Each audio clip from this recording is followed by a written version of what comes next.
If you are a rational thinking person, you have to at least consider the possibility that God hates these people.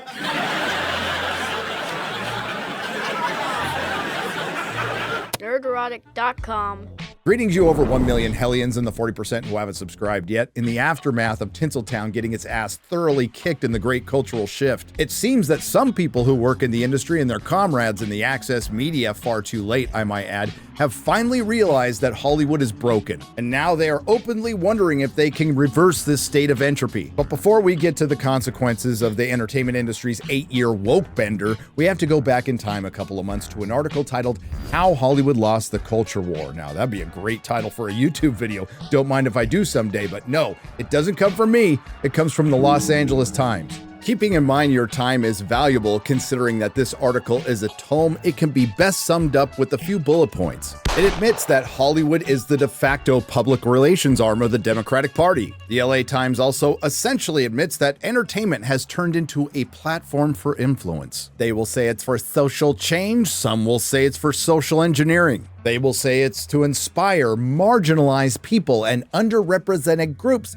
so they can feel seen. Others will say it's creative bankruptcy, subversion, and propaganda. Ultimately, the Los Angeles Times had to confess it was cringeworthy. And yes, they do blame Hollywood. It's time to admit that the losers in the culture war have brought this on themselves. Let's give credit where credit is due for the Los Angeles Times. Not bad so far, but as with all of these articles, it's when they get to the summation. Sure, they mention all the other factors, including but not limited to, and you've heard them all before, so let's get through them quickly. The multiple shutdowns due to COVID and the worst time strike in history, churning out content instead of entertainment, the corporatism, and the streaming bubble burst. And those are all aging yet still valid points. But like a poor marksman, you keep missing the target. Because according to the LA Times' Matt Brennan, Hollywood wasn't trying hard enough. It would be tempting to conclude that Hollywood should heed post-election autopsies inveighing against magic words, radical chic, and going woke. He claims everything bad about going woke is built on a convenient fiction that's backed up by study after study after study, showing that diverse storytelling and diverse audiences are sound business, not virtue signaling. Never mind that study after study after study came from the paragon of objectivity, the University of California at Los Angeles. And now it's accusing Hollywood of pandering to conservatives by rolling back progress it hasn't actually made. Really?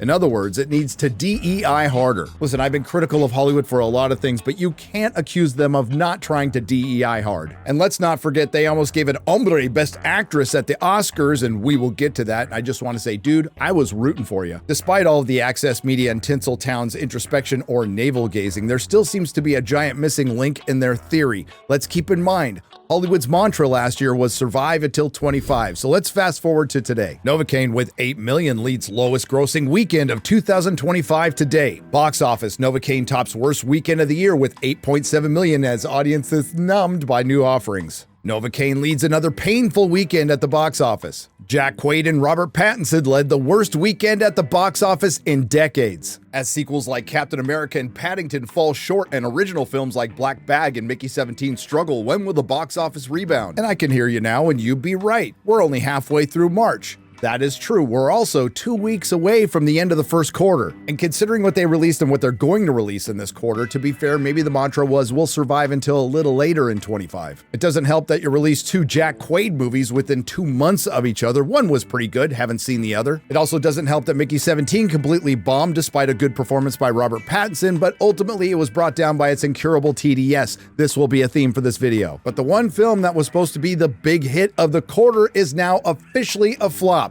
Captain African American. Side note, it's a flop even with Disney's bullshit numbers, with Variety ultimately admitting it's one of the worst performing Disney Marvel films of all time, despite Collider saying it's one of the top 100 action films of all time, and MCU Updates calling it the 31st highest grossing Marvel film. And to add insult to injury over on the streaming side, the bane of Hollywood's existence, Disney Marvel's Daredevil, which I've kinda liked so far, has actually underperformed to the tune of being beat out in the same time period by The Acolyte, which was canceled. Though it's no surprise that Hollywood is a little shook right now, and they should be. According to David Poland at The Hot Button, who said he really had no interest about writing about another weekend at the box office this week, and this was prior to this past weekend, it's simple math. It's the third weekend in a row under 100 million overall at the domestic box office, and worse, these 3 weekends have all been under 80 million. The most recent 2 both under 55 million. Well, we just so happen to have an update on this from The Hollywood Reporter. Can Tinseltown make it 3 weekends in a row with the domestic box office total under $55 million?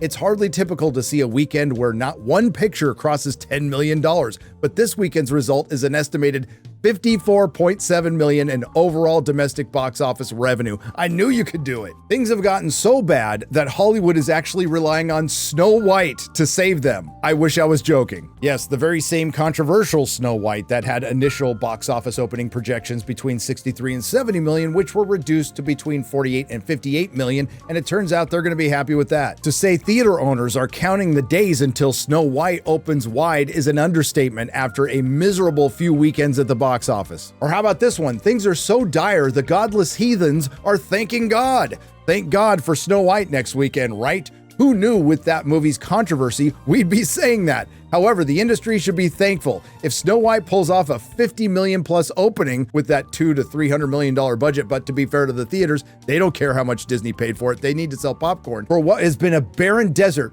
of business right now. And whose fault is that? This is my favorite bit. The Hollywood Reporter, who wrote the last article, wrote this one 4 days previous. Inside Disney's Snow White troubles, they need to get this over with.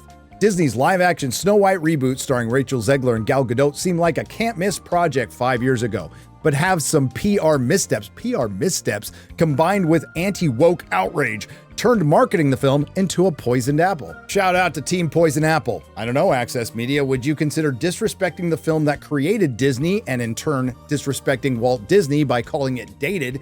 The cartoon was made 85 years ago, and therefore it's extremely dated. The original cartoon came out in 1937, and very evidently so.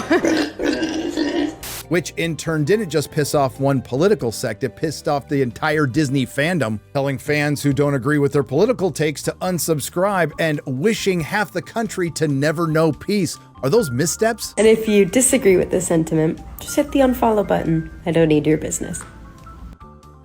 Are you sure about that? Just little faux pas that led to the canceling of the premiere in the UK, shutting down the American premiere to the press who would have been friendly to them, and only allowing in-house Disney people. But I have to give Disney credit on this one. They actually managed to shut Rachel Zegler up, which is the best move they've made. Now, does this move disappoint 1,000 YouTubers? Yes. Do I think for a minute that she'll stay quiet, especially if the film bombs? No. Will the press paint the fans as the aggressor and Rachel as the victim? Well, the BBC has already planted that seed. Will Snow White be a victim of its own moment?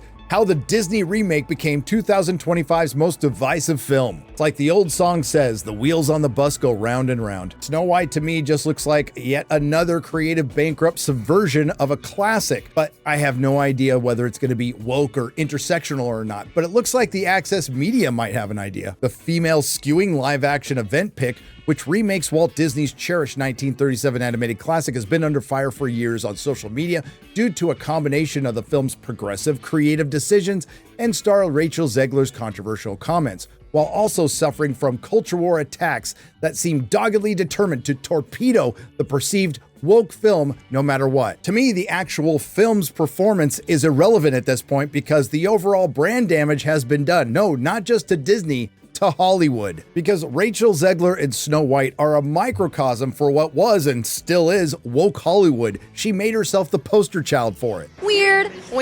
But I am not without sympathy or empathy, Hollywood. I get it. You've been through hell with multiple disruptions, whether you brought it on yourself or there were acts of God, a pandemic, strikes, fires, AI, DEI. While the studios are backing away, the Film Actors Guild just doubled down. And all this has played a part in the entire Hollywood ecosystem collapsing. The entertainment industry has become a subsidiary to the tech industry. Theaters are suffering, broadcast is dying, film festivals are fading, and award show audiences are dwindling. Speaking of that, Hollywood came within a hair's breadth this year of ending award shows forever, because Amelia Perez was gonna sweep, including giving a dude the Best Actress award. And the only reason that didn't happen is somebody magically unearthed some salty tweets from Carla Sofia Gascon. And now they're making the poor guy go on an apology tour. Carla Sofia Gascon commits.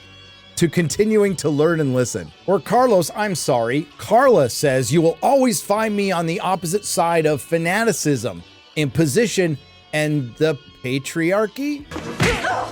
That ain't no woman. It's a man. Okay, and we'll stop real quick to say, what if just all the woke stuff disappears? Well, then you have to deal with the problem of creative bankruptcy. There are certainly going to be some pretty big hits this year, including Lilo and Stitch, a remake of an animated film, and How to Train Your Dragon, a remake of an animated film. You're not exactly innovating or breaking any ground. It's the equivalent of rolling out what's left of the Rolling Stones for another tour. Anywho, this brings us to the biggest problem in this scenario, one that the audience already knows, so forgive me for repeating it, but this one goes directly to Hollywood because it's a problem you haven't faced or even acknowledged. And this just so happens to be the most underrepresented, marginalized group in this entire equation, the audience. You made the same mistake as the political party that you love to support. You lost the working man and woman. But I've been saying this since the 80s when when movie ticket prices, they were $5 forever in America. And then all of a sudden they started moving up to $6.50 and $7 and $7.25 and $7.50 and all that stuff. This is a working man's art form. Yeah. It's not opera, no, it's not theater, it's not going to a big concert. It was the idea was that anybody could go and see a movie. That was one of the reasons why movies flourished in the 30s, and it's not anymore. No. We have priced them out until now it's a deal. By their own admission, Hollywood is broken, and there's no better evidence than needing to rely on yet another Snow White remake to get you through a weekend. Tinseltown now will be a good time to figure out a way to apologize, reconnect with the average moviegoer who also happens to be the paying customer. It's something I don't think you're capable of doing, but if you don't, then maybe it is the beginning of the end. Nerdrotic.com. If you like what you heard, please like, share, and subscribe. If you didn't like what you heard, I thank you for listening this long. I will see you in the next video.